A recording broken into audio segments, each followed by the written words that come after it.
Eh bien, c'est parti. Eh bien, bonjour à toutes et à tous. Eh bien, j'ai le plaisir d'animer cet atelier dans le cadre de la journée facile à lire, facile à faire. Donc, ce que je vous propose, ce que la présentation que j'ai préparée durera environ, à mon avis, 20-30 minutes. Donc, pour laisser plus de place à l'échange, ça me paraît plus facile plutôt que d'avoir des interventions, des questions au fur et à mesure. Donc, je vous propose de fonctionner comme ça sera peut-être plus simple pour tout le monde. Donc voilà, donc je vous abandonne pour me diriger vers le PowerPoint que vous pourrez découvrir en même temps que moi. Donc l'atelier, c'est communiquer et monter des partenariats autour d'un espace facile à lire. Donc je vais dresser le plan du programme de l'atelier. Donc je vais faire une rapide présentation du réseau des bibliothèques de Caen-la-Mer, dans laquelle je travaille.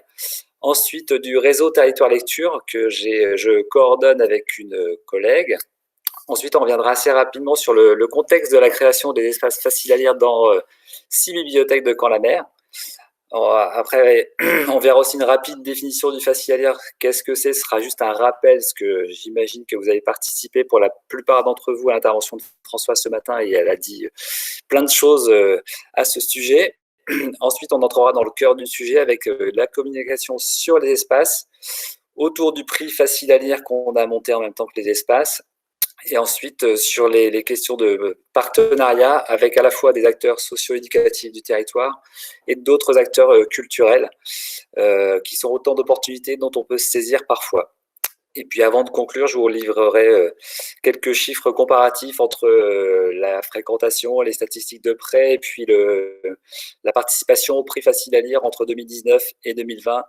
Vous imaginez bien qu'il y a quelques différences compte tenu du contexte. Donc, je vais commencer par une rapide présentation du réseau des bibliothèques de Caen-la-Mer.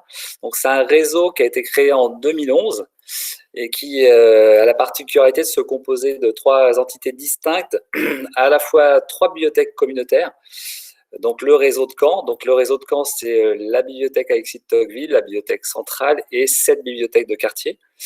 La bibliothèque d'Hérouville-Saint-Clair et la bibliothèque d'If, qui ont été transférées dès 2003 à la communauté d'agglomération Caen-la-Mer, qui est depuis 2017 une communauté urbaine.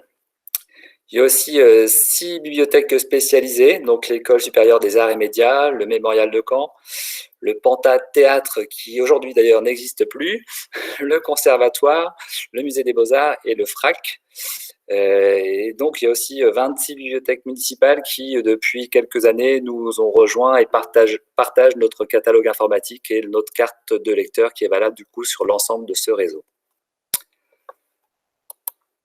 Donc moi, dans tout ça, donc, je suis rattaché à la bibliothèque Alexis de Tocqueville et je m'occupe du réseau Territoire Lecture. Alors, le réseau Territoire Lecture, qu'est-ce que c'est? C'est un dispositif de lutte contre les inégalités d'accès à la lecture, à l'écrit et aux usages numériques.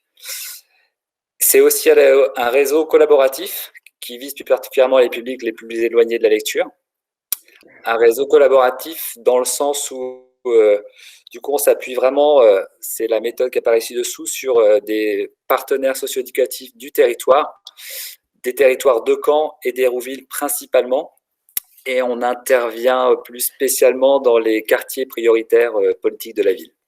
Ludovic, excuse-moi, ça arrête pas de sauter le PowerPoint. Alors je sais pas trop à quoi c'est dû. Je me disais, c'est peut-être parce que ton curseur est sur le côté. Ouais. Désolée de te couper. Ah, pas de souci. C'est mieux là? C'est mieux. C'est bon. Ok. C'est bon pour tout le monde? Désolé. Non, c'est... Ça Ça saute recommence. toujours. Je peux le couper sinon carrément, hein, c'est pas dramatique. Bah, c'est dommage quand même. C'est bizarre, des fois ça s'arrête de sauter, mais ça reprend. Je me demande si c'est pas lié à ton curseur. Ben voilà, j'ai fait une présentation classique d'un Là, c'est bon, ça saute plus. PowerPoint et en plein écran tout, donc ça saute plus là? Non. C'est bon. C'est bon? Bon, oui. Ok. Et donc le réseau Territoire Lecture, en fait, il est né des anciens contrats Ville Lecture qui sont aujourd'hui des contrats Territoire Lecture. C'est né un peu dans les mêmes temporalités. Et donc à la tête de ce réseau, donc il y a 2 coordinateurs. Donc moi-même rattaché à la bibliothèque de Caen, et l'autre, ma collègue Laure Gombeau, qui est rattachée à la bibliothèque d'Hérouville. Et autant que faire se peut, on essaye de travailler sur des projets communs, même si on peut avoir aussi quelques projets spécifiques.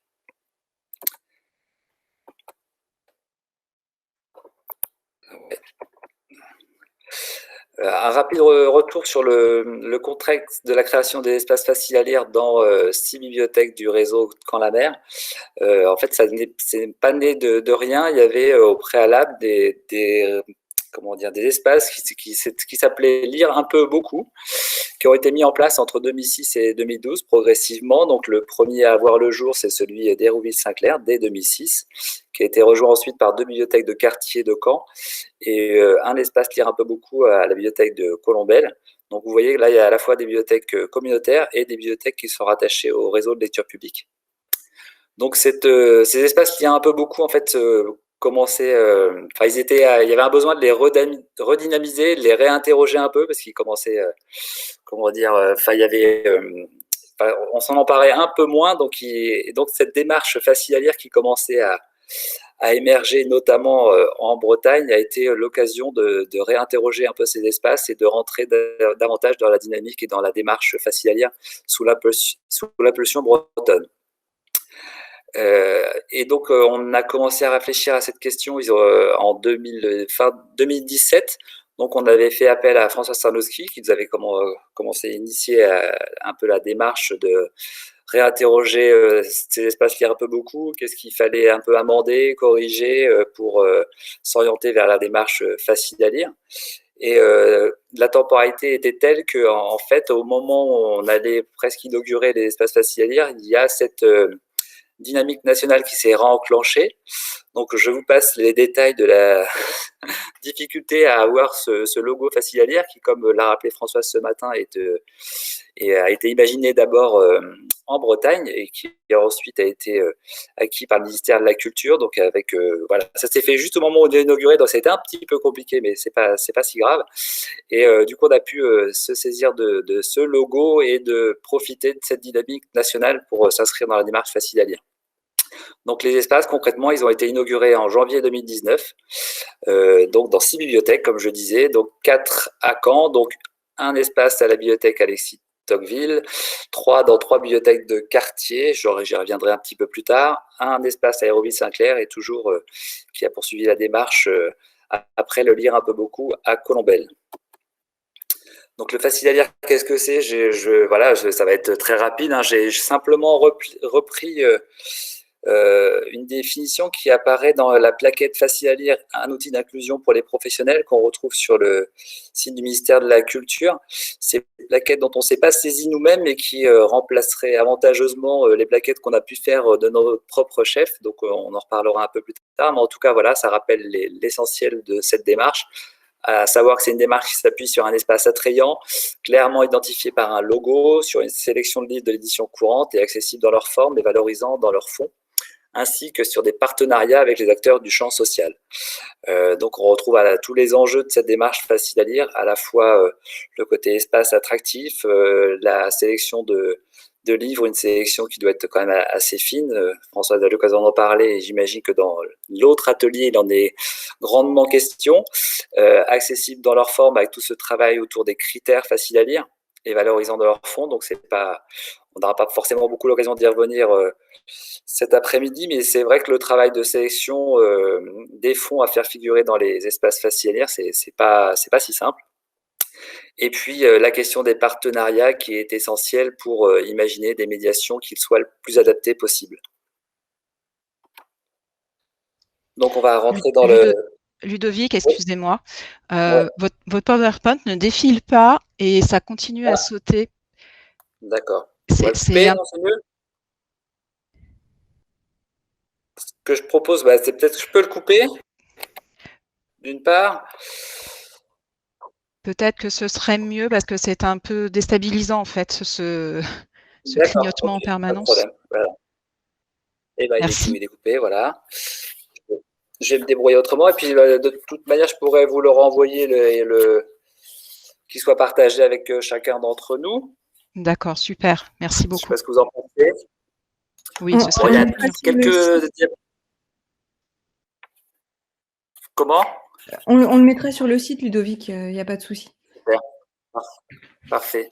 Bon, juste, il y a quelques diapos qui vont pas être d'une grande utilité du coup, mais c'est pas très grave. Parce que j'avais mis quelques illustrations en matière un certain nombre de documents de communication et puis des espaces eux-mêmes, mais c'est pas grave, on va les évoquer oralement. Donc, du coup, on avait, pour communiquer sur les espaces dans les 6 bibliothèques qui sont emparées de la démarche, fait le choix d'un mobilier homogène. Françoise faisait allusion ce matin au fait qu'ils avaient travaillé avec une entreprise locale et il y avait des petites variantes d'une bibliothèque à l'autre. Nous, on a travaillé avec un prestataire classique de bibliothèque et donc on a choisi le même mobilier dans les 6 bibliothèques.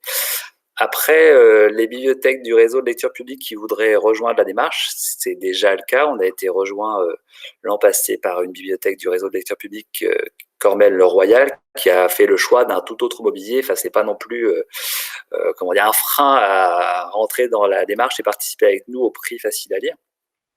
Donc on y reviendra un petit peu tout à l'heure, mais enfin du coup, il y avait quand même l'idée de se repérer d'une bibliothèque à l'autre, d'avoir quelque chose d'assez facilement identifiable pour un premier repère, pour pas être déstabilisé si jamais on est amené à fréquenter plusieurs bibliothèques. Il y avait vraiment cette idée-là. Donc le fournisseur, si je peux vous dire, c'est BCI, donc je ne sais pas si vous avez déjà travaillé avec eux. Donc voilà, après, c'est dommage, j'avais des illustrations sur la diapo d'après, mais en tout cas, il faut vraiment être attentif au choix du mobilier, c'est pas anodin parce que à l'usage, le nôtre, il n'est pas idéal, clairement. Donc voilà, c'est des choses à vraiment prendre en considération. Il est pas mal, mais pour les documents de grand format, voilà, par exemple, il n'est pas très adapté. On va dire ça comme ça. Donc le choix d'un mobilier homogène. On a aussi signé la charte d'utilisation du logo du ministère de la Culture. Du coup, François ce matin montrait aussi la cartographie qui permet de repérer les lieux. Ça permet aussi quand même d'avoir ce repérage-là. Donc c'est important de s'engager dans cette démarche, dans cette dimension nationale. Pour lancer véritablement les espaces et le prix facile à lire, j'y reviendrai. On a organisé des temps forts en janvier 2019. Donc il y a eu à la fois une inauguration officielle en présence du président de la communauté urbaine et donc l'inauguration officielle s'est déroulée à la bibliothèque Alexis de Tocqueville et on avait aussi prévu tout le long du mois de janvier et même un petit peu début février des animations dans chaque lieu pour vraiment lancer la démarche. Donc on a utilisé en termes de communication aussi évidemment nos ressources propres, à la fois le portail des bibliothèques de Caen-la-Mer, il y a des pages qui sont dédiées au facile à lire et au prix aussi en particulier. Et plus ponctuellement, on utilise aussi le réseau social Facebook, les pages des bibliothèques de Caen pour relayer un certain nombre d'informations. Et donc par rapport au relais presse qu'évoquait François ce matin, on est pas très bon, clairement. Bon, à la fois, il y avait quand même la presse qui était présente au temps d'inauguration officielle, mais c'est sans doute quelque chose qu'on doit travailler et améliorer pour donner davantage de visibilité à ces actions autour du facile à lire, clairement. Et également, pour lancer la démarche, on avait, je peux peut-être vous les montrer au moins avec la caméra, je ne sais pas si vous verrez grand-chose, mais tant pis. Imaginez des plaquettes de présentation, je ne sais pas si vous les voyez. Donc, ils font une douzaine de pages. Il y a les bibliothèques qui ont un espace facile à lire sur la première page, l'édito du vice-président en charge de la culture. Ensuite, il y a une présentation du projet et puis un certain nombre d'indications, ce qu'on retrouve dans la plaquette facile à lire. Et puis, on avait... Ludovic, excuse-moi. Ouais. En fait, tu es statique, on ne te voit pas du tout depuis plusieurs minutes. Je ne sais pas d'où ça vient. Peut-être un problème de débit. Ouais, pour moi, ça a l'air d'être... quelquefois, ça bug un peu, mais là, le Wi-Fi, j'ai toutes les barres, tout est au plus haut, donc a priori, de mon côté, ça va. Bon. Bah, vas-y. Mais du coup, on voit pas ta présentation. Ouais, d'accord. Voilà. Ok. Pour nous, tu es statique. En tout cas, pour moi, je ne sais pas si c'est la même chose pour les autres, mais voilà, oui. Si, je suis statique pour tout le monde. Et ben voilà, bon, tant pis. Donc, à la fois, il y a une plaquette d'une douzaine de pages avec le rappel des enjeux principaux de la démarche facile à lire. Et on avait fait aussi une sélection bibliographique avec quelques coups de cœur des collègues qui ont été amenés à les partager et qu'on a fait figurer. Donc, c'était aussi une première base de type de documents qu'on peut retrouver dans les fonds faciles à lire, parce qu'on avait aussi pris le soin de prendre des livres qui pouvaient rentrer dans le niveau 1, dans le niveau 2 et à la fois dans le niveau 3. Voilà, et puis on finit. C'était une plaquette plutôt pour le tout public, soit, mais plus surtout pour des partenaires potentiels, puisqu'on avait aussi pris le soin dans cette dernière page de préciser les coordonnées de chacun des coordinateurs du réseau Territoire Lecture pour éventuellement prendre contact avec nous et initier des actions, des médiations autour du facile à lire pour les partenaires que ça pourrait intéresser. Donc ça, c'était sur la communication sur les espaces. Donc, j'avais 2 diapos suivantes que vous retrouverez. Donc, il y avait des photographies de l'ensemble des espaces faciles à lire de Caen-la-Mer. Donc, il manque encore Cormel-le-Royal, mais ça viendra.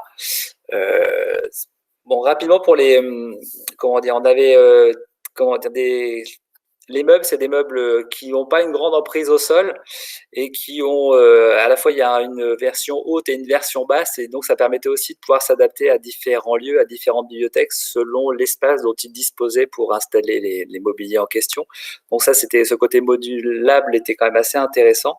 Donc par exemple, on a 3 tours de livres à la bibliothèque Alexis de Tocqueville. Vous avez peut-être en mémoire la photographie qu'a montrée ce matin Françoise, mais quelques bibliothèques ont fait le choix d'un seul mobilier haut ou d'un seul mobilier bas ou de 2 mobiliers bas.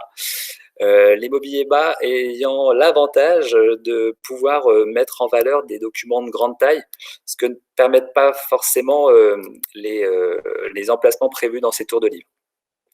Donc voilà, donc au-delà des tours de livres elles-mêmes, c'est les tours labyrinthes, leur nom moi m'est revenu de chez BCI, ça peut vous intéresser, qui ne sont pas très bon marché, on va se le dire aussi. Donc voilà, donc peut-être que faire appel à soit un entrepreneur local ou dans le cadre d'un atelier d'insertion, ça peut être aussi plus intéressant. On avait sur chaque tour de livre à poser le logo, on a fait faire des stickers d'assez grande taille, donc qui les rendent visibles quand même d'assez loin. Donc ça, c'était plutôt intéressant. Et on avait, au-delà des tours de livres, fait le choix d'un mobilier, des assises homogènes également. Voilà. Assises qui ne sont pas très utiles en ce moment dans nos lieux, malheureusement. Donc ensuite, je vous avais mis quelques illustrations des plaquettes dont je vous ai parlé, et j'ai oublié d'en parler aussi, on avait fait un marque-page pour lancer la démarche. Donc, on retrouvait une phrase d'accroche sur la première page, le logo, et de l'autre côté, l'adresse des bibliothèques qui se sont lancées dans la démarche. Voilà pour la communication sur les espaces. Donc, parallèlement, comme le disait François, c'était important d'avoir un événementiel pour à la fois continuer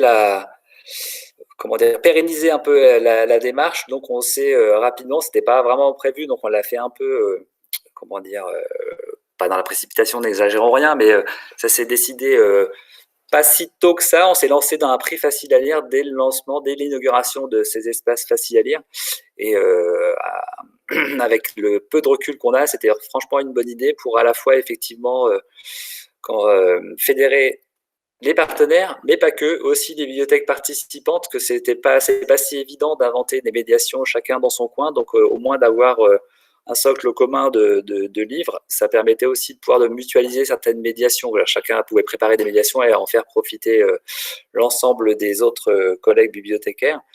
Et nous, pour accompagner ça aussi, moi j'y reviendrai un petit peu plus longuement, notamment à travers vos questions, parce que je ne vais pas m'étendre tout de suite sur cette dimension-là. On prévoit aussi des ateliers qui peuvent intéresser les partenaires. Donc là, ce n'est pas les bibliothécaires qui gèrent, c'est plutôt nous en direct avec ma collègue d'Hérouville, des ateliers qui prennent plusieurs formes. Donc j'y reviendrai vraiment plus en détail un peu plus tard. Voilà, c'était vraiment intéressant d'avoir cette base commune, donc un événement commun pour fédérer l'ensemble des acteurs autour de ce projet. Donc de la même manière, pour relayer tout ça, on a fait des temps forts en janvier-février 2019, parce qu'on lançait à la fois la démarche, mais aussi à la fois le prix. Donc on a profité en janvier 2019 de la nuit de la lecture pour faire une présentation de l'ensemble des ouvrages sélectionnés à la bibliothèque Alexis de Tocqueville. On a fait aussi appel à une comédienne et à un musicien pour nous préparer des lectures musicales d'extraits de l'ensemble des ouvrages. Et cette médiation qui avait été imaginée avec cette comédienne a circulé dans l'ensemble des bibliothèques. Donc ça, c'était plutôt intéressant. C'est vraiment une bonne porte d'entrée pour l'ensemble des acteurs, des partenaires et de leur public pour découvrir les livres. Vraiment, moi, j'étais assez bluffé par la performance de la comédienne, parce qu'il y avait quand même dans cette sélection des ouvrages documentaires qui se prêtent pas naturellement, on va dire, à la lecture d'extraits. Et à chaque fois, elle a réussi à nous en tirer des choses vraiment très intéressantes. Et j'ai eu que des retours très positifs de cette initiative. Et puis, on avait fait aussi venir François, je crois, dans une bibliothèque de quartier. C'était qu'elle avait fait un autre choix pour lancer la démarche facilitaire. C'était la bibliothèque du quartier de la Folie-Courrechef. Donc, on a aussi utilisé le portail et le Facebook de Caen-la-Mer pour relayer ce prix facile à lire. Et de la même manière qu'on a fait des plaquettes de présentation de la démarche, on a fait aussi une plaquette pour le prix facile à lire et un marque-page. La plaquette s'adressant là pour le coup davantage à nos partenaires, puisque au-delà, donc il y a une page par livre, et sur chaque page on a il y a une présentation générale de l'ouvrage, quelques mots-clés, et on a laissé quelques lignes pour que les publics participants, les partenaires qu'on peut toucher à travers les différentes médiations qui sont organisées dans la bibliothèque, puissent annoter ce qu'ils ont aimé ou pas dans ce livre, et que ça pouvait leur servir pour le vote final autour du prix, puisque globalement, l'accompagnement autour du prix facile à lire, on a choisi de le faire entre janvier et juin, en fait. Les médiations commencent dès janvier, et on arrête le vote pour le prix au mois de juin. Et pour une remise du prix, en tout cas en 2019, ça s'est passé comme ça en septembre, avec, si possible, on avait invité l'auteur, mais malheureusement, il n'avait pas pu être présent, parce que pour le prix facile à lire 2019, en fait, le lauréat, c'était Thierry Dedieu pour Le cheval qui galopait sous la terre, dans la collection Petite Poche chez Thierry Magnier, dont vous a parlé Françoise ce matin. Une collection vraiment très intéressante, où il y a vraiment beaucoup de beaux textes, et voilà, ça a visiblement touché un large public. Donc malheureusement, il était souffrant à ce moment-là, mais ils avaient quand même adressé quelques mots qu'on a pu lire devant toutes les personnes qui étaient présentes le jour de la remise du prix facile à lire. Ce prix est doté d'une enveloppe de 500 € quand même, il faut que je le précise. Et du coup, on avait fait ça à la bibliothèque de Colombelle, donc en présence du vice-président en charge de la culture à Caen-la-Mer. Et on avait invité, c'était ouvert à tous, mais on avait invité principalement les partenaires et leur public, et il y avait une bonne 50aine de personnes, donc ils avaient répondu présents, donc c'était vraiment un beau moment. Et on avait à cette occasion fait à nouveau appel à la comédienne qui avait lu l'intégralité de ce court roman, il y en a pour 10-15 minutes, je crois. Et c'était vraiment un chouette moment qu'on a pu partager ensemble. Et donc là, je ne suis pas absolument certain qu'on ait fait venir la presse, et c'est fort dommage, par exemple. Donc de la même manière, vous verrez sur le PowerPoint les illustrations de ces plaquettes et de ces documents de communication. Donc on a aussi un bulletin de vote, vous pourrez le voir aussi par ailleurs. Enfin, il y a un certain nombre de choses à imaginer. François n'en a peut-être pas parlé ce matin, mais quand on lance le prix, il y a un règlement à faire valider, etc. Un minimum de communication à faire autour, donc ça demande un peu de travail. Et donc là, au-delà de cette partie communication, du coup, là, je vais aborder la question des partenariats, et donc des partenariats avec les acteurs socio-éducatifs du territoire, en précisant bien que de notre côté, donc le réseau Territoire Lecture existe depuis quand même un certain nombre d'années. Donc il y a des partenariats qui sont noués depuis un certain temps. Donc on a la chance de pouvoir d'ores et déjà s'appuyer sur un certain nombre de partenaires, ce qui n'est peut-être pas toujours le cas de l'ensemble de vos bibliothèques. Donc il y a vraiment un travail, si vous n'avez pas de partenariat de ce type-là aujourd'hui, d'identification des partenaires potentiels sur le territoire. C'est vraiment la base de la réussite, François en a reparlé ce matin, de ce projet, de cette démarche facile à lire.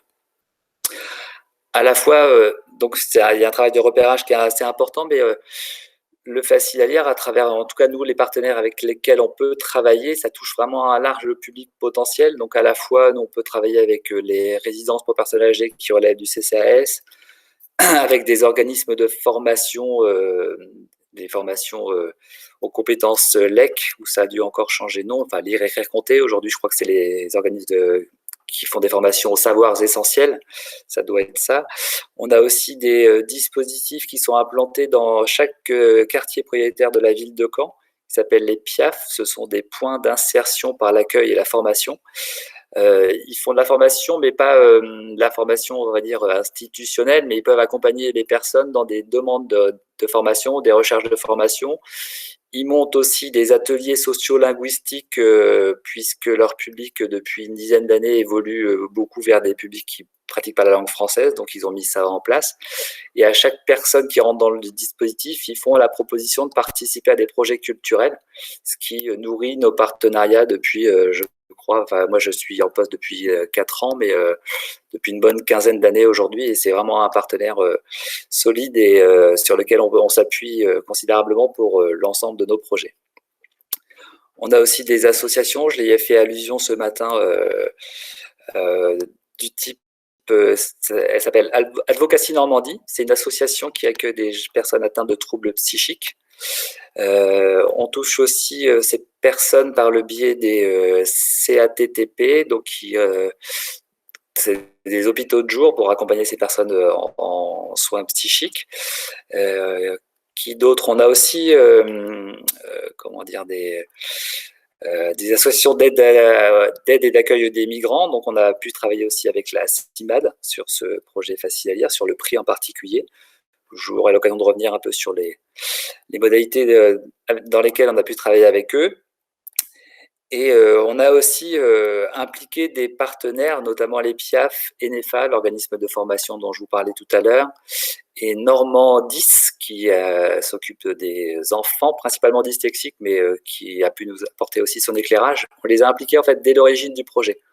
Comme je vous l'ai dit tout à l'heure, donc si les espaces ont été inaugurés en janvier 2019, on s'est réunis, je crois, quasiment pendant 1 an, à raison d'une fois par mois.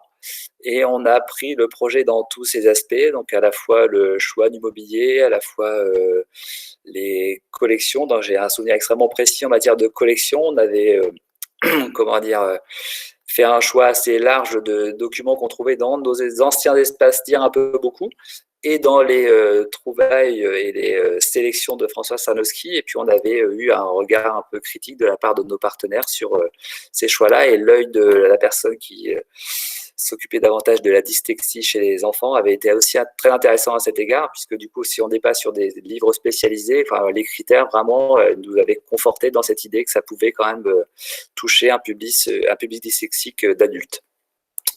Donc voilà, et puis on avait aussi voilà, commencé à imaginer des médiations avec eux. Donc voilà, quand c'est possible d'impliquer dès le départ, en amont même du projet, les partenaires, c'est vraiment très intéressant et ça ne peut être qu'enrichissant. Donc j'ai cité un certain nombre de partenaires, donc il y en a qui sont des partenaires un peu historiques, je l'ai déjà dit, et d'autres qui nous ont rejoints plus récemment. Donc je vais quand même faire un petit focus sur voilà, comment ça peut aussi se nourrir. Enfin, des fois c'est des échanges, enfin aussi des hasards.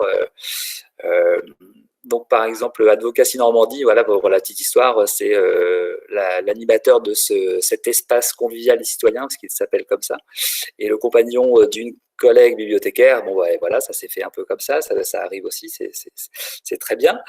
Et la CIMAD, alors ça, la CIMAD, c'est une personne que j'ai rencontrée dans le cadre d'un autre groupe de travail, et au cours duquel j'ai appris qu'elle avait utilisé les livres du prix Facile à lire pour les ateliers sociolinguistiques qu'ils pouvaient mener au sein de la CIMAD.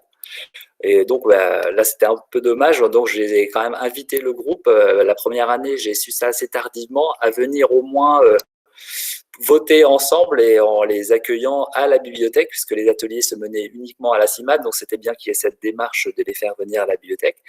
Et là, ce qui a été encore plus surprenant, c'est qu'ils avaient quand même 3 ou 4 d'entre eux qui se sont sentis plus à l'aise pour le faire, ont lu des extraits du livre qu'ils avaient, pour lequel ils allaient voter en fait. Donc, et donc des personnes qui avaient démarré l'apprentissage du français très récemment, et donc avec l'hésitation qui allait avec, mais franchement, c'était vraiment un moment aussi très émouvant et très intense.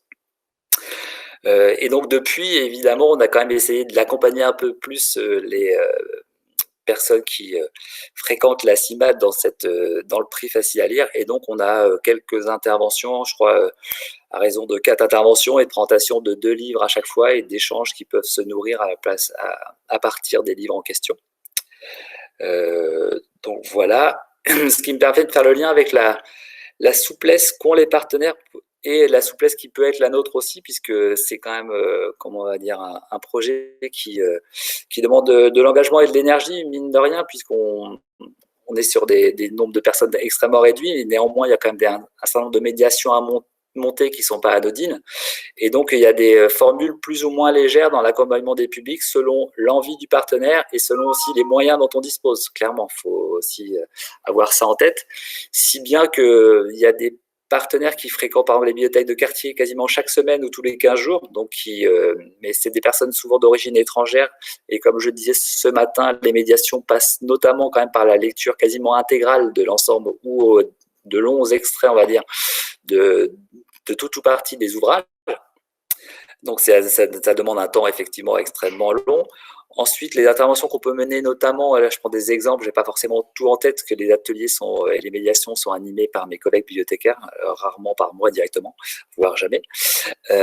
Donc les interventions au sein des résidences pour personnes âgées, c'est à raison de 2 interventions avec une présentation de 4 livres à chaque fois.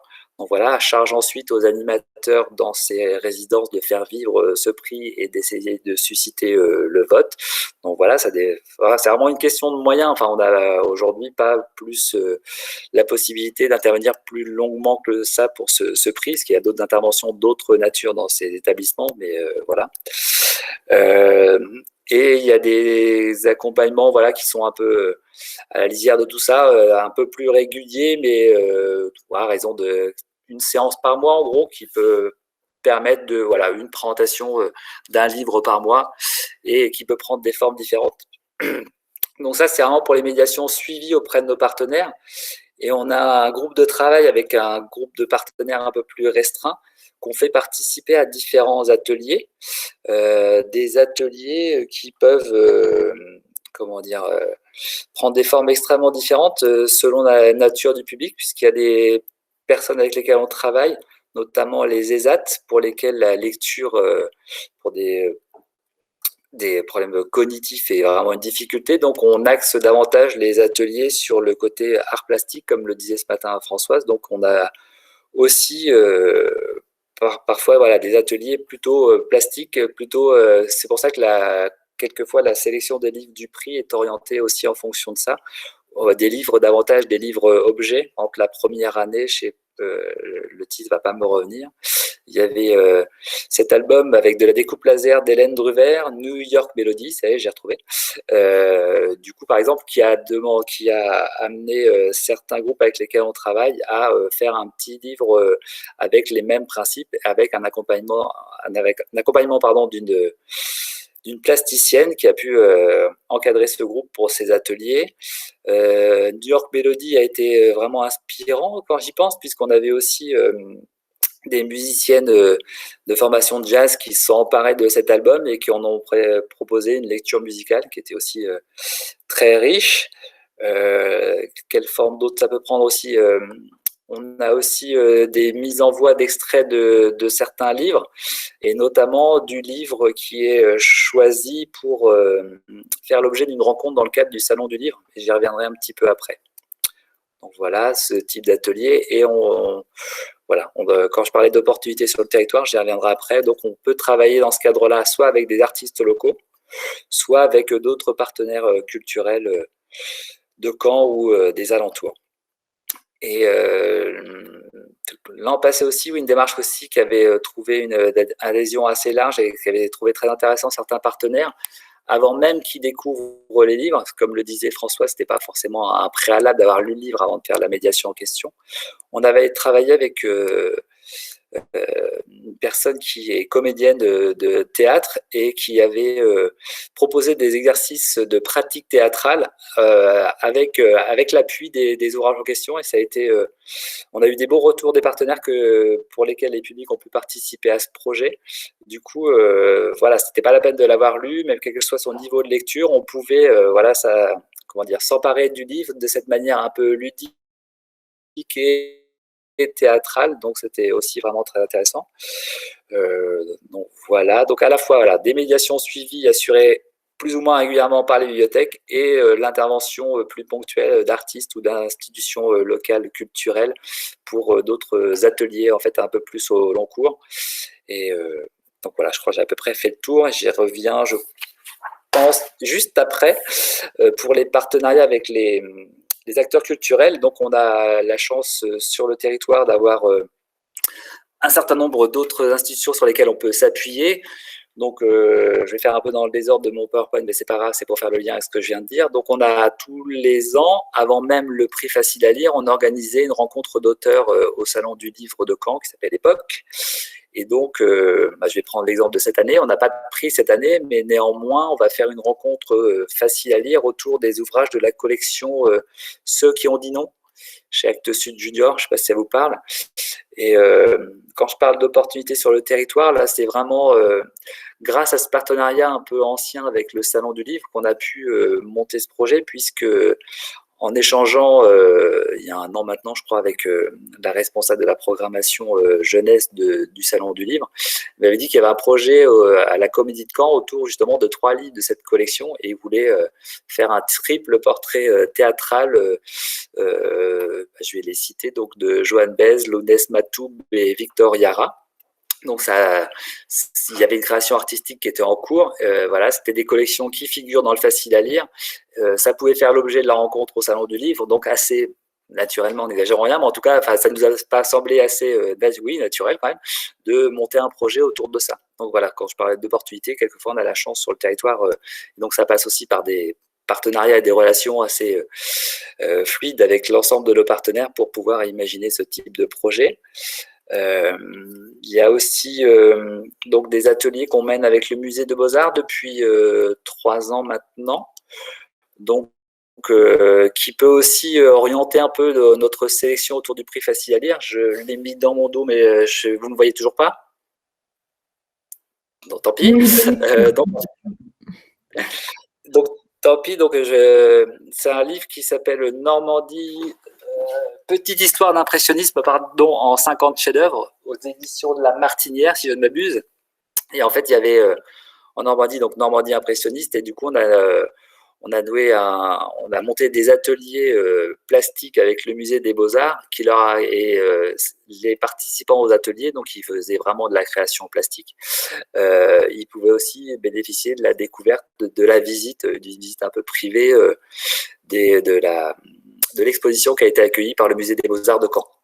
Donc ça, c'était super intéressant. Et l'année précédente, on avait aussi monté un projet qui a débouché sur lecture à 2 voix de la médiatrice du musée des Beaux-Arts et de Cathy Itac, qui était qui était l'invité du Salon du Livre et de l'auteur Facile à lire qu'on allait rencontrer. Donc ils ont proposé une lecture à 2 voix autour d'un livre qui s'appelle autour de je vais pas retrouver l'abécédaire des héroïnes. Je sais pas si vous connaissez, mais en tout cas voilà, il n'est pas forcément dans tout, il remplit pas forcément tous les critères faciles à lire, mais en tout cas c'est un ouvrage qui est très intéressant. Et donc la lecture à 2 voix, en fait, c'était surtout sur des œuvres du coup avec une image un peu figée, stéréotypée de la représentation de la femme dans les collections du musée, donc avec un regard un peu critique de Cathy Itac. C'était plutôt vraiment très intéressant. Donc voilà, des partenariats avec le musée des Beaux-Arts, avec la Comédie de Caen, le Salon du Livre, et puis donc l'intervention des artistes que j'ai pu mentionner tout à l'heure. Et puis plus globalement, on essaye aussi, en tout cas moi à mon niveau, même si j'ai pas beaucoup de temps pour ça et que en termes de moyens, c'est pas si simple non plus, j'essaye d'accompagner les bibliothèques du réseau de lecture publique qui voudraient se lancer dans la démarche Facile à lire, de les accompagner en termes, employant ce grand mot d'ingénierie de projet. Et si bien, par exemple, la Cormel-le-Royal nous a rejoint l'an passé. Et comme je le soulignais ce matin, on gagne beaucoup de temps en termes de collection à s'appuyer sur le travail fourni de François Sarlowski. Et donc, du coup, je peux aussi... on a aussi fait l'acquisition des valises thématiques qu'a imaginé Françoise à partir, je crois, du thème des oiseaux et de la famille. Et puis, on lui en a commandé une un peu spécifique qui aurait dû nous servir pour la nuit de la lecture, qui aurait dû avoir pour thème l'amour. Et donc, elle nous avait concocté à la fois un certain nombre de médiations clés en main autour d'une sélection d'ouvrages. Et ça peut être aussi assez précieux. Et moi, en tout cas, c'est très précieux parce que quand j'ai pu rencontrer certains collègues d'autres bibliothèques qui ne sont pas forcément encore lancés dans la démarche, mais en tout cas, je sentais bien qu'il y avait un besoin en termes d'accompagnement autour des médiations. C'est vraiment, à la fois en termes de trouver des partenaires, c'est vraiment un besoin aussi, et aussi en termes d'accompagnement, enfin, quelle médiation on peut faire avec quel type de public, et donc de s'appuyer sur ces balises thématiques, ça nous sera très précieux à l'avenir. On pourra venir à la fois avec ce côté un peu ingénierie, on les oriente aussi vers des possibilité d'avoir des financements, notamment au niveau de la DRAC, dans le cadre de la dotation globale de décentralisation. Enfin, il peut y avoir des choses comme ça. Et aussi, on peut leur fournir, donc on a fait l'acquisition, l'idée étant de les faire circuler au sein du réseau de lecture publique. Donc ça peut être une première porte d'entrée dans imaginer des médiations futures et autour de collections adaptées, faciles à lire. Je me rends compte que je fais des gestes avec les mains et que ça ne sert à rien, mais c'est pas grave. Voilà, donc l'idée... Donc c'est un peu ambitieux parce qu'à la fois on essaie de toucher des gens qui sont éloignés de l'écrit, et à la fois on essaie de les inscrire quand même dans des espèces de parcours culturels, de découvrir d'autres pratiques culturelles. Je parle du théâtre, des arts plastiques, la pratique théâtrale, on l'a refait cette année autour du projet Ceux qui ont dit non, parce que on a eu la chance aussi de rencontrer les comédiens et le metteur en scène de ce spectacle qui s'appelle Les Voix de la Liberté, autour donc des 3 livres dont je vous ai parlé, là, Ceux qui ont dit non. Donc, aussi en fonction du niveau de lecture et du type de public auquel on peut s'adresser, de multiplier un peu les approches dans la découverte des livres. Donc là, je vais pas... donc à la fois, on essaye de leur faire découvrir l'ensemble des ouvrages du prix Facile à lire, mais vous voyez bien qu'en fonction des publics, il y a certains livres qui orientent nos choix et qui nous paraissent plus adaptés. Donc voilà, sans doute que ça orientera aussi forcément leur vote en fonction des ateliers, des animations auxquelles ils auront pu participer, et leur faculté à se saisir d'un livre ou de plusieurs livres. Et je rebondis aussi là-dessus parce que j'ai omis un partenaire quand même aussi important sur le territoire. On a aussi une convention, parce qu'on n'a pas de convention avec beaucoup de partenaires, mais celle-ci, c'en est une, et on est en train de plancher sur la suivante. Donc on a une convention avec les établissements pénitentiaires de la ville de Caen. Et donc, on a un certain nombre d'actions qu'on mène chez eux, et au-delà des dépôts de livres. Ils participent aussi à certains projets qui émanent du réseau Territoire Lecture, et en particulier du prix Facile à lire. Et du coup, la coordinatrice de l'action culturelle dans les prisons avec laquelle je travaille fait souvent quand même le choix d'un atelier plus plastique qui fait davantage appel aux livres-objets, puisqu'elle adresse davantage le projet à des personnes qui sont vraiment très, très éloignées de la lecture, vraiment en situation d'illettrisme, mais pour lesquelles même les collections Petite Poche et Thierry Magnier ne sont pas inaccessibles et demandera un investissement très important. Donc voilà, c'est le petit bémol qu'on peut avoir parfois, évidemment, c'est que voilà, ils ne bénéficient pas forcément de la découverte de l'ensemble des ouvrages du prix, mais parfois seulement d'une partie et en fonction des possibilités de chacun. Donc voilà, on n'hésitera pas à revenir sur certains aspects sur lesquels j'ai pu passer un peu vite, mais voilà déjà le temps de la conclusion. Juste quelques chiffres avant de conclure. Donc en 2019, on a eu 1103 participants aux actions qui entouraient le prix Facile à lire. On n'en a eu que 504 en 2020. Ce n'est pas que lié à la situation sanitaire, c'était aussi lié au fait que toutes les animations qui ont été imaginées pour le lancement de la démarche et du prix, il y en a eu évidemment beaucoup moins, et beaucoup moins qui s'adressaient au tout public. Donc évidemment, ça donne évidemment des chiffres très différents. Donc on travaille avec une quinzaine de partenaires sur Caen et sur Hérouville. Je n'ai pas les chiffres sur Colombelle, mais de mémoire, j'ai l'impression qu'ils travaillent avec 2-3 partenaires principalement. Pour le prix, on a eu 208 votants en 2019, qui nous avaient plutôt... Enfin voilà, ça nous semblait pas mal, même si on n'avait pas beaucoup d'éléments de comparaison. En 2020, ça a été divisé par 4, 52. Donc juste une petite précision, donc en 2020, compte tenu de la situation, on a essayé, on a offert la possibilité de continuer à voter jusqu'en décembre, voilà, alors que d'habitude ça s'arrêtait en juin.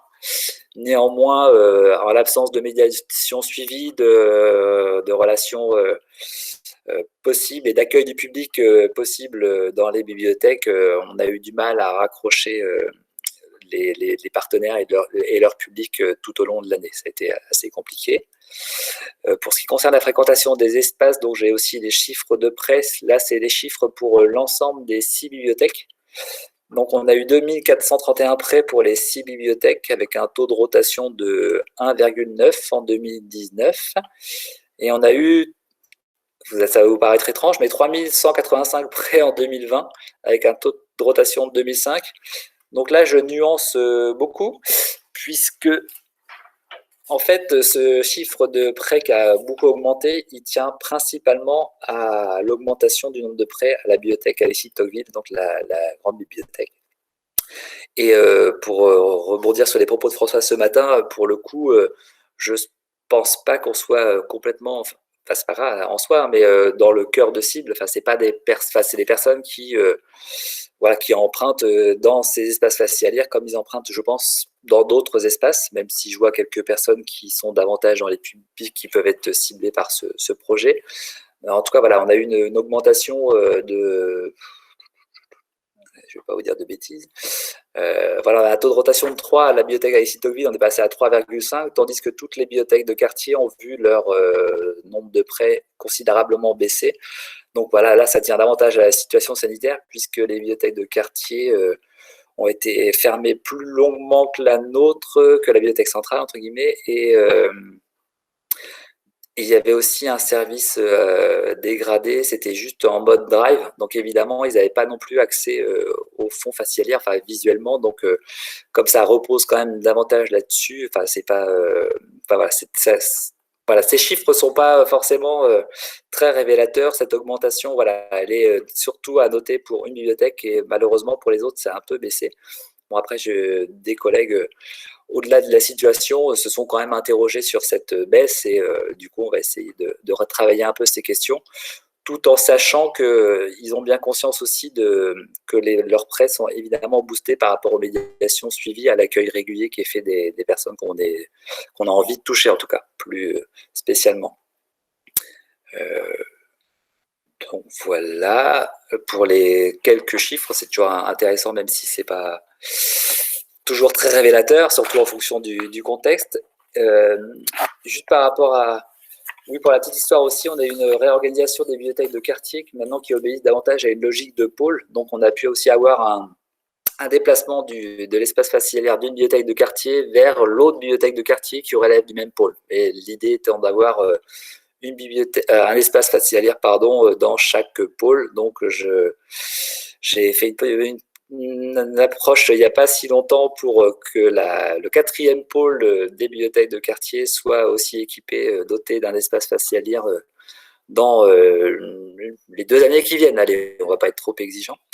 Et puis, j'espère aussi que le service dont je m'occupe sera étoffé, c'est en cours a priori d'un avenir proche, et que j'aurai davantage de latitude, on va dire, pour initier cette démarche dans des bibliothèques du réseau de lecture publique. Ça me paraît aussi très important, et cette logique de réseau en termes de comité de lecture, de médiation qu'on peut imaginer ensemble aurait à mon avis tout son sens. Donc en conclusion, j'ai envie de dire que c'est une démarche qui est évidemment porteuse de sens dans la lutte contre l'illettrisme, dans l'accessibilité des bibliothèques à tous les publics, avec des effets qui sont parfois difficiles à mesurer. Donc on a des statistiques de près évidemment, mais la fréquentation des publics qu'on veut particulièrement viser, le retour en autonomie des usagers, des structures partenaires, ça c'est quand même, on a voilà, on voit quelques-uns qui reviennent en autonomie, mais c'est pas évident à quantifier. Je suis pas sûr non plus que ça soit essentiel. Mais en tout cas, voilà, moi j'en ai déjà vu quelques-uns, donc c'est déjà, comme c'est un travail de dentelle, comme l'a souligné Françoise, et donc si on peut toucher une personne ou deux par groupe qu'on peut recevoir, c'est déjà ça, si elle revient en autonomie. Et au-delà de ça, il y a des groupes avec lesquels on travaille, dont on sait pertinemment qu'ils ne reviendront pas en autonomie, donc c'est pas non plus si grave.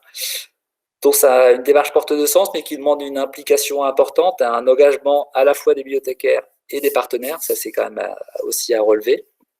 Et la journée s'intitulait facile à lire, facile à faire, mais pas si facile à faire dans la durée, j'ai envie de dire non plus, parce que c'est un dispositif malgré tout assez fragile, que ça a été exacerbé par le contexte sanitaire. Voilà, moi les chiffres en attestent, hein, la participation au prix, les prêts qui ont pu en pâtir, et tout ça malgré des partenaires fiables, je veux dire. Donc, c'est à réinterroger régulièrement et j'ai envie de dire en tout cas, voilà, on peut pas je vais pas réussir à trouver la formule. Ça implique de se remobiliser, oui, chaque année, en fait, et donc c'est un travail, c'est assez exigeant quand même, on va dire ça comme ça. Voilà. Merci beaucoup, Ludovic. Alors, j'ai essayé de vous passer le PowerPoint à un moment, mais ça n'a pas fonctionné non plus. Je ne sais pas si vous l'avez vu. Donc, ça n'a pas fonctionné non plus. Pourtant, on avait tout testé, je vous assure, mais comme quoi, ça arrive même en testant. Est-ce qu'il y a des questions par rapport à l'intervention de Ludovic? On est en tout petit groupe, donc n'hésitez pas. L'objectif, c'est vraiment que vous puissiez poser toutes les questions que vous souhaitez. N'hésitez pas aussi à dire si vous avez déjà un espace facile à lire dans vos bibliothèques, à vous exprimer sur voilà, comment vous tissez des partenariats pour faire vivre cet espace. Voilà, la parole est à vous. Qui veut commencer?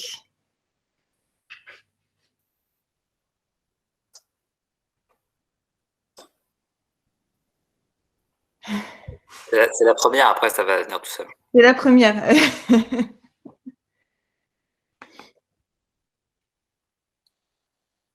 Alors, je sais que Laura Lesage, qui est à Saint-Valery-en-Caux, vient d'installer un espace. Laura, est-ce que vous avez des projets? Alors, je crois que c'est tout récent. Est-ce que vous avez déjà envisagé des partenariats pour faire vivre cet espace?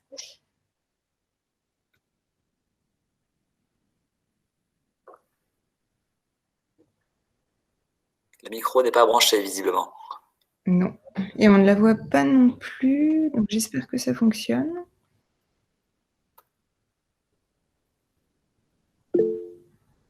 Ah, Adèle, merci.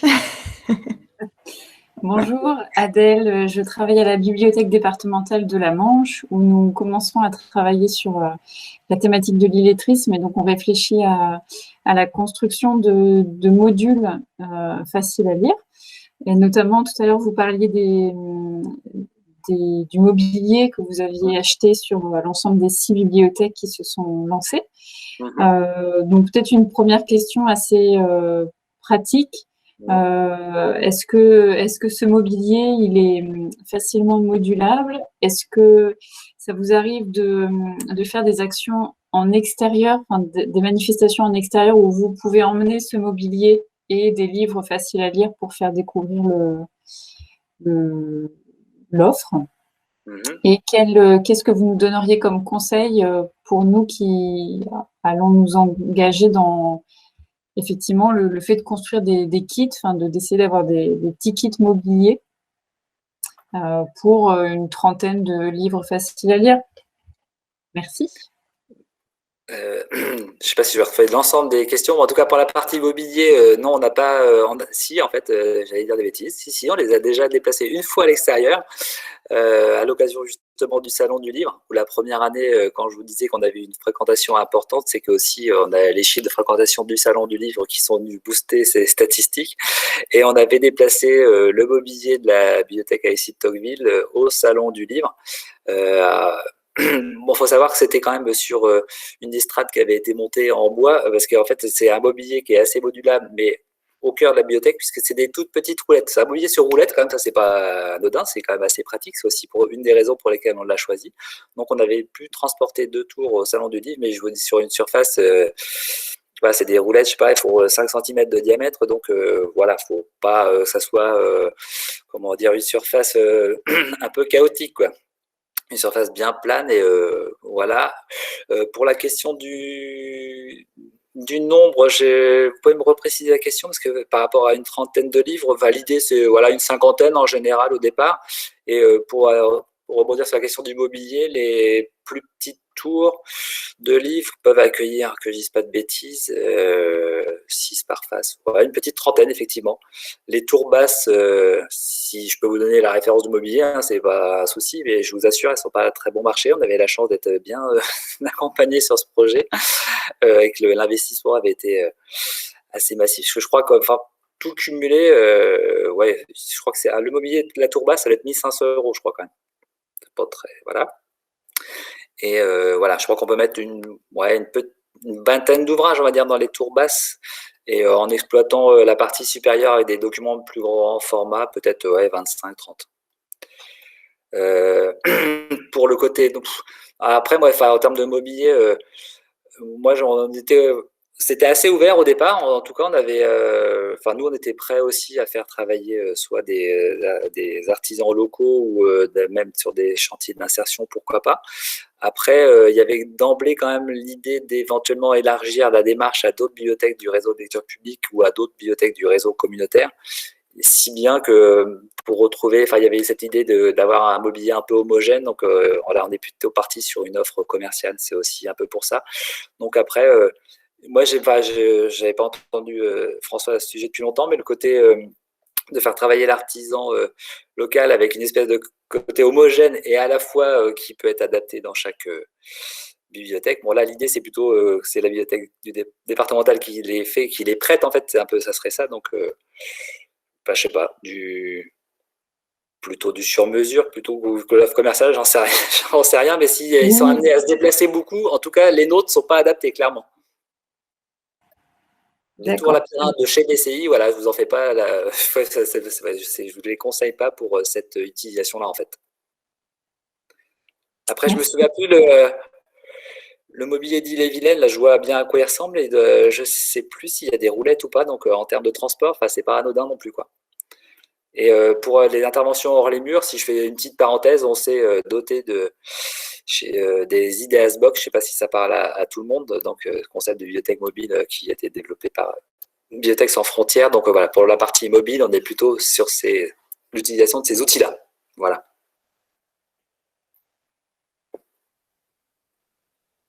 J'espère avoir répondu à vos interrogations.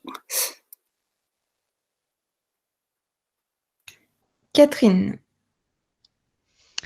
Oui, je voulais juste peut-être compléter, puisque la BDP de Seine-Maritime, donc nous, on a déjà commencé à prêter des kits faciles à lire aux bibliothèques. Saint-Valery-en-Caux, notamment, en a un. Il y en a un autre à Luneray, je crois, et un autre à Maromme pour l'instant. On s'est posé beaucoup de questions sur le mobilier également. Et on a acheté 2 sortes de mobilier. Il y en a un qu'on n'a pas utilisé pour le facile à lire, parce que beaucoup trop lourd. Et pas du tout facile à transporter, puisque c'était une des conditions des BDP, c'était qu'il puisse être transportable d'une bibliothèque à l'autre.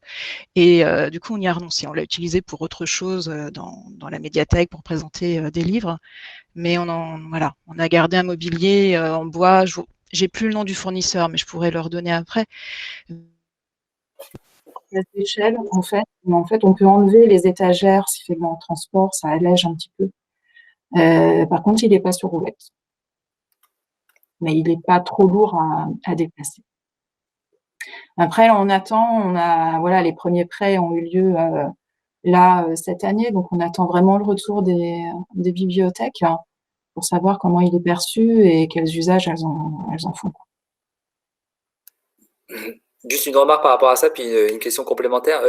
Par rapport au côté monter des partenariats, c'est vrai que le côté chantier d'insertion, de faire participer d'emblée les partenaires avec lesquels on pourrait travailler, c'est super intéressant aussi. Quand on avait parlé de ce matin, je ne sais plus de quelle structure, mais qui avait participé, monter le mobilier dans le cadre d'un chantier d'insertion, c'est super intéressant, quoi. Ça, c'est vraiment des idées à creuser d'une part, et d'autre part, par rapport au fonctionnement des prêts, là c'est plutôt une question que je repose, le fonctionnement du prêt des bibliothèques, il y a le principe, c'est vraiment tester le facile à lire et éventuellement s'en emparer après, donc c'est déjà un engagement d'emprunter le mobilier et les collections qui vont avec. Comment vous avez imaginé le projet, en fait? Alors, à la MDSM, on l'a vraiment imaginé comme pour pouvoir permettre aux bibliothèques de tester le facile à lire, de s'en emparer.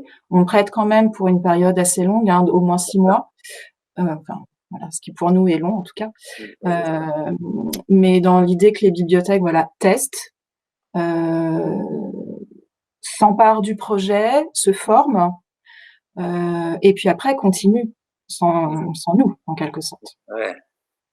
Et montent leur propre partenariat, bien évidemment. Mais du coup, 6 mois, ça paraît pas si long, sauf si vraiment ils sont déjà prêts en amont, on va dire, mais le temps de s'emparer. Mais je crois qu'on a déjà prolongé le prêt pour certaines bibliothèques, en fait. C'est pas surprenant. Du coup. Ouais.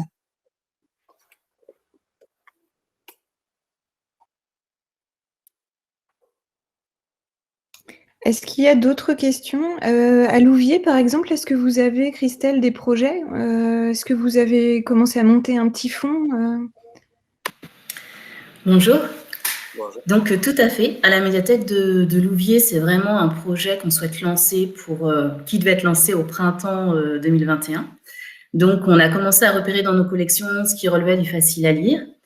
Et la journée d'aujourd'hui, elle a été très utile, enfin, notamment la matinée cette matinée, pour préciser aussi la distinction avec des collections plus pour public empêché, puisqu'on avait aussi un projet de développer les collections accessibles.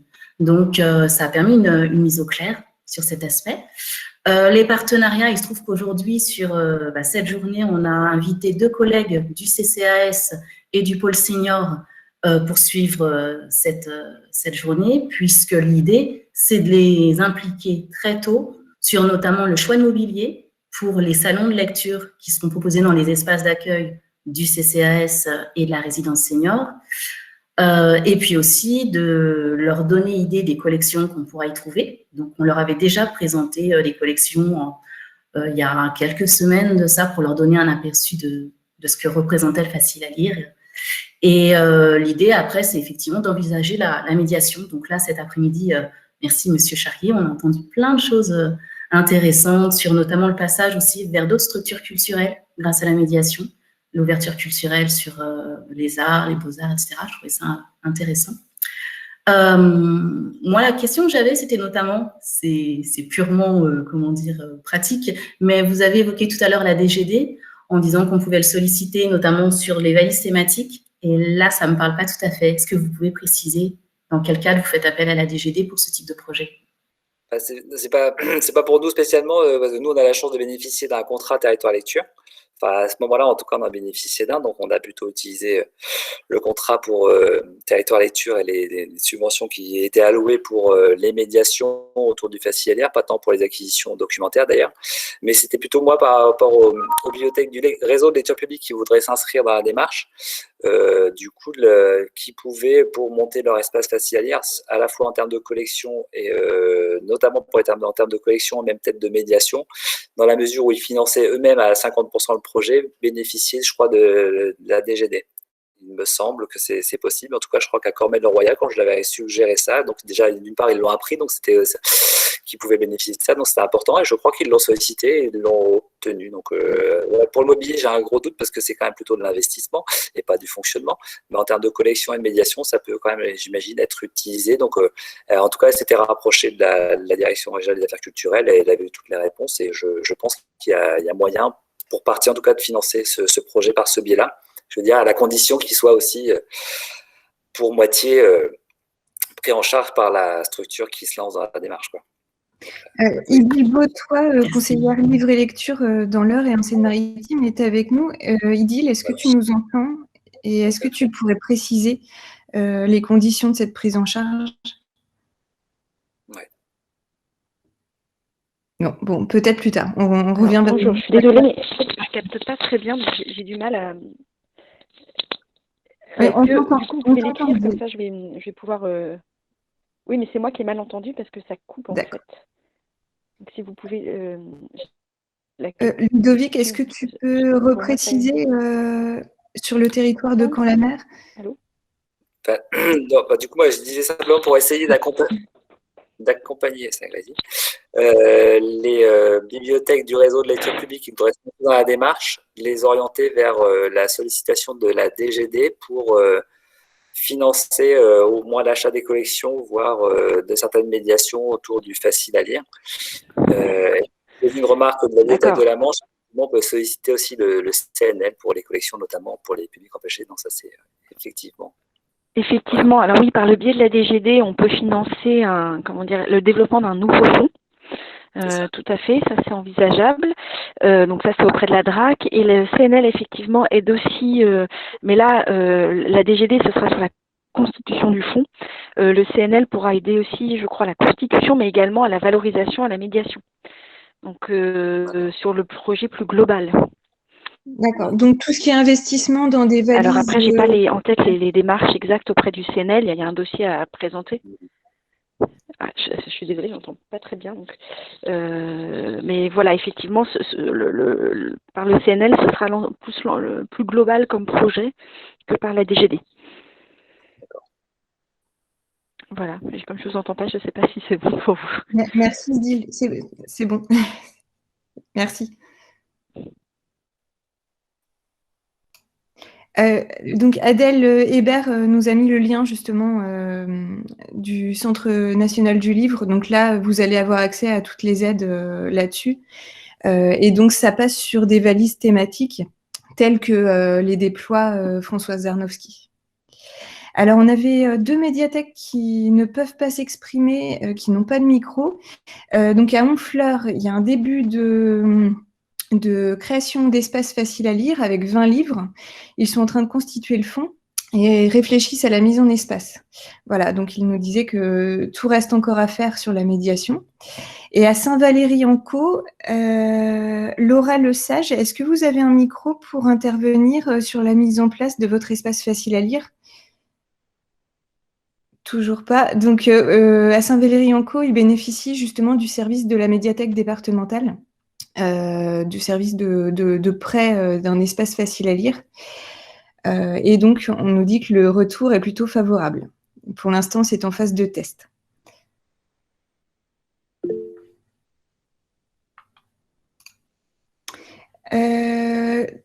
Adèle, est-ce que tu avais oublié de baisser la main ou tu souhaites intervenir de nouveau ? Oui, j'avais une question par rapport au prix facile à lire que vous organisez. Comment se passe la sélection ? Comment vous en arrivez à vos 8 livres sélectionnés ? Et est-ce que vous pouvez nous en dire un peu plus sur ce prix qui semble être une action importante pour faire vivre les fonds et les partenariats ? Alors, la sélection, comment ça se passe ? Il y a, comment dire, on essaie de trouver une espèce d'équilibre en privilégiant les niveaux 1 et 2, voilà, et aussi le niveau 3, il y a ce volet-là. Le côté aussi à la fois d'avoir des documentaires qui intéressent, voilà, c'était plutôt une volonté d'une personne qui intervient régulièrement en prison, où ils étaient vraiment intéressés par le volet documentaire, donc on essaie à chaque fois d'avoir des documentaires. Il y a des collections qui nous paraissent, et encore, je pense, pour l'année prochaine, incontournables, typiquement à la Traversée. Surtout que je ne sais pas si vous avez vu, mais ils ont eu quelques déboires avec leur entrepôt de stockage de livres. Donc voilà, donc en ce moment, on ne peut pas commander. Mais dès que ça sera possible, on fera une commande massive, parce qu'on essaie de doter aussi les partenaires des livres du prix quand on le peut, qu'ils en aient un exemplaire pour chaque structure. Donc ça, c'est important aussi. Donc après, on a quelques critères quand même. Faut pas que par rapport au prix de 2022, je crois que, faut pas qu'il soit trop ancien. Faudra pas qu'il soit antérieur à 2019 au moins. Après, comme je vous le disais tout à l'heure, il y a des opportunités des fois sur le territoire. Donc Normandie impressionniste, on a essayé de trouver quelque chose qui pouvait rentrer. Donc quelquefois, c'est un peu orienté par ce biais-là. Et donc pour vous dire les choses pour l'année prochaine concrètement, j'ai repéré moi à travers des lectures un projet d'exposition au musée de Normandie qui s'appelle Action, le patrimoine normand au cinéma. Et j'ai missionné des collègues pour essayer de nous trouver soit un livre sur le patrimoine normand accessible, soit un livre sur le cinéma, donc pour essayer justement de monter un partenariat avec le musée de Normandie pour au moins découvrir à la fois, l'entrée cinéma me paraissait intéressante et l'entrée patrimoine normand par ce biais-là pouvait aussi toucher des personnes dont ça me semblait aussi intéressant. Donc, avoir aussi un peu un livre aussi objet, donc et quelquefois aussi même des albums jeunesse, parce que là, pour préciser les choses, je ne sais plus comment s'était opéré ce choix. Si, c'est important quand même, je vous en parle de celui-là. Cette année, enfin l'an passé plutôt, le prix a été attribué à Rémi Courgeon pour un album jeunesse qui s'appelle Tiens-toi droite. Et pour la petite histoire, j'avais posé la question moi à certains partenaires parce qu'en fait j'étais pas certain qu'il fallait le mettre dans le prix quoi en fait. Et donc j'avais posé la question et du coup ils m'avaient dit que pour leur public ça leur semblait très indiqué et au final quoi il a eu le prix donc voilà, on regrette pas notre choix. Donc pour rebondir aussi par rapport à ce que disait ce matin Françoise, on a évidemment des ouvrages jeunesse dans les fonds faciles à lire, mais effectivement il faut pas la démarche d'aller dans l'espace jeunesse quoi. C'est vrai que ça fait toute la différence malgré tout. Alors après voilà, l'album en question là il faisait vraiment il répondait à un certain nombre de critères, donc c'était parfait. Donc des collections, là, j'aime bien avoir en petite poche chez Thierry Magnier. Pour l'instant, pour les 2 premiers prix, on a eu des ouvrages de cette collection-là. Il y a quoi ensuite? Bon, les coups de cœur quand même des collègues, ça compte aussi. Donc des opportunités sur le territoire par rapport à des choses qu'on essaye de trouver pour faire rentrer dans les clous. Et aussi, on travaille dorénavant dans les bibliothèques de Caen au moins sur une espèce de fil conducteur de notre programmation culturelle. Donc le prochain, ça sera autour du... je ne sais plus exactement ce que ça sera, mais en tout cas, j'essaye de faire aussi rentrer, quand on peut, de trouver un livre qui fasse aussi écho à notre programmation globale, en fait, pour justement que les publics à la fois qui sont approchés dans le cadre des médiations particulières puissent aussi bénéficier des médiations tout public et les inciter à y participer. Et donc pour l'année prochaine, j'ai des collègues avec lesquels je vais essayer de travailler sur le street art. Et je pense qu'on va sélectionner ce qu'il a été réédité, le Pignon Ernest aux éditions à Dodane, dans la collection des graines et des guides. Par exemple, ça aussi, voilà. Donc on a des coups de cœur et à la fois des choses qui sont un peu orientées. Et donc là, on bataille un peu parfois pour trouver les choses. Vraiment, ma collègue là pour Normandie impressionniste, voilà, je crois qu'on a un peu ramé pour trouver quelque chose, quoi. Voilà, donc c'est pas toujours si simple, mais donc voilà, il y a un certain nombre de. Et puis oui, quand même, c'est pas anodin non plus. Pour la rencontre d'auteurs au Salon du Livre, on n'a pas non plus toute la main sur la question, donc on essaye de penser un peu en amont à quel auteur qui est d'ores et déjà invité, fléché, etc., on pourrait penser qui peut orienter aussi notre choix en la matière. Voilà, donc ça fait quand même un certain nombre de critères accumulés et c'est pas toujours si simple. Et puis, pour la première année, je vous avouerai franchement, même si on s'en est finalement éloigné, j'ai plus en tête, mais je pense qu'il y en avait au moins 2 ou 3 de communs avec la Bretagne, pour être clair. Et donc, je pense que l'album, je ne sais pas s'il est de 2019 ou 2018, on verra, mais qui est dans le prix cette année, Amoureux de Quentin Gréban et Hélène Delfort, je pense que voilà, celui-ci, pour faire un peu plus léger, parce que c'est un reproche qu'on a pu nous faire l'an passé, c'est vrai que les ouvrages étaient un peu... pas super léger, quoi. Et dans le contexte, ça me paraît important, donc on sera plus vigilant à ce sujet, clairement. Donc Amoureux, ça me paraît pas mal. Merci Ludovic. On avait Émilie Grossière qui souhaitait s'exprimer. Oui, bonjour. Je reviens en arrière en fait par rapport à ce qu'il disait tout à l'heure sur la subvention du CNL. C'était pour vous partager l'expérience du coup des bibliothèques de Rouen qui ont déposé un dossier l'année dernière. Pour l'ensemble des 6 bibliothèques, il y avait un peu plus de 6 000 € de subventions, du coup, répartis sur 6 bibliothèques, ce qui permettait de constituer déjà un fonds assez intéressant. Dans le cadre de la bibliothèque où j'étais, Saint-Sever, ça représentait peut-être 80 ouvrages à peu près qu'on a partagés entre les adultes, donc vraiment sur du facile à lire en s'aidant des sélections de François Sarnowski notamment, et des ouvrages pour la jeunesse orientés 10, dyslexie, dyspraxie et ainsi de suite en fonction de ce qu'on trouvait.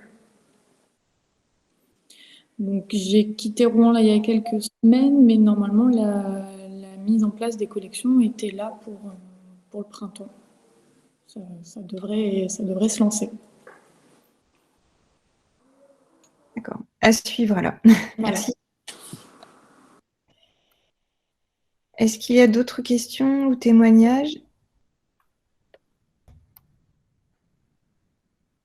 On on a une personne des grandes ventes. Je ne sais pas si vous avez un micro. Est-ce que vous avez un espace déjà constitué ou est-ce que c'est en cours? Alors, on vous entend très mal, par contre. On n'a rien du tout pour l'instant. Rien du tout pour l'instant, d'accord. C'est pour ça que je fais la formation aujourd'hui, c'est pour avoir beaucoup de conseils pour pouvoir se lancer. D'accord. Parce que nous, du coup, c'est un village où il y a 1800 habitants. Et moi, c'est surtout le sujet des partenaires qui va me poser problème parce qu'il n'y a pas forcément de centre de formation, il n'y a pas énormément de partenaires sur le terrain, quoi. D'accord, merci. Oui, pour rebondir par rapport à ce témoignage, oui, je conçois bien que c'est pas tout à fait les mêmes problématiques selon qu'on soit aussi en territoire rural ou urbain, quoi. Clairement, là, nous, des partenaires potentiels, on en a quand même pas mal et même pas si loin de nous, à Cormel, ça n'a pas été si simple pour eux d'imaginer de travailler avec quelques partenaires d'ores et déjà identifiés. Et pour avoir aussi été approché par une bibliothèque du réseau des toits publics qui est plus en ruralité, c'est vrai que spontanément, c'était pas évident non plus pour eux de trouver des partenaires potentiels. Donc c'est une vraie question selon les territoires sur lesquels on est, c'est une problématique plus ou moins importante. Et comme ça participe de la réussite de la démarche, oui, c'est essentiel d'avoir bien ça en tête. Et c'est pas après bon. Il s'agit quand même, nous on a la chance d'avoir une quinzaine de partenaires, mais 2-3 ça me semble déjà pas mal, même 2. Et Ludovic, c'était des partenaires que tu avais déjà l'habitude de côtoyer avant ou c'est vraiment le facile à lire qui a déclenché ces partenariats? Pour certains d'entre eux, comme je l'ai dit, il y a des partenariats, on a la chance, le réseau Territoire Lecture préexiste à mon arrivée à ce poste, donc moi ça fait 4 ans que je suis là et ça a au moins une quinzaine d'années, donc les premiers contrats de ville, même peut-être plus que ça, ou non, une quinzaine d'années. Donc il y a des partenaires avec lesquels on travaille depuis tout ce temps-là et ça vient aussi, effectivement, on n'a pas conventionné avec la plupart d'entre eux, donc quelquefois, je sais que le Greta, on a pu travailler une année avec eux, la personne est partie, on n'a plus jamais retravaillé avec eux, pourtant c'était super intéressant aussi. Et donc, comme je disais aussi, Advocacy Normandie, c'est un partenaire qui nous a rejoint récemment. La CIMAD, j'étais sur un autre projet avec eux, mais du coup, ils nous ont un peu rejoint dans la démarche à la faveur d'échanges qu'on a pu avoir et de l'utilisation des livres du prix. Donc, et après, malheureusement, j'ai envie de dire, j'espère que j'aurai bientôt plus de temps à consacrer à ça. C'est aussi un vrai travail, quoi. Je veux dire, moi, j'ai la chance c'est mon poste, c'est celui-là aussi, d'aller chercher quand même des partenaires. Et malheureusement, j'ai pas suffisamment de temps pour le faire. Déjà, accompagner les projets existants, c'est pas mal. Rechercher de nouveaux partenaires, c'est plus difficile. Mais à la fois, si le service ça devrait se faire, il n'y a pas de raison, s'étoffe un petit peu, qu'on ait davantage de temps et notamment une personne qui serait recrutée dans le cadre de mon service, ça serait pour aller chercher de nouveaux partenaires parce que potentiellement, je pense qu'il y en a beaucoup d'autres à aller approcher, clairement, quoi. Et même de donner plus d'ampleur à certains partenariats déjà existants. Parce que je vois bien que les interventions qu'on fait en résidence pour personnes âgées, il faudrait réinterroger un peu les choses pour que ça fonctionne mieux. Enfin, voilà, j'en ai aussi pleinement conscience.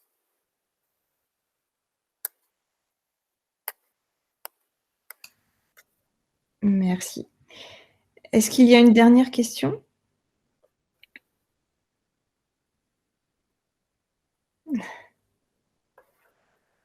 Je pense qu'on peut clore cet atelier.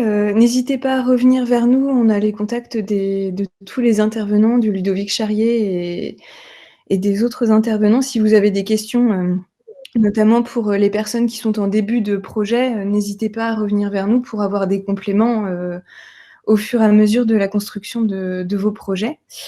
Merci beaucoup pour votre participation à cette journée et bon courage pour l'élaboration de vos projets faciles à lire.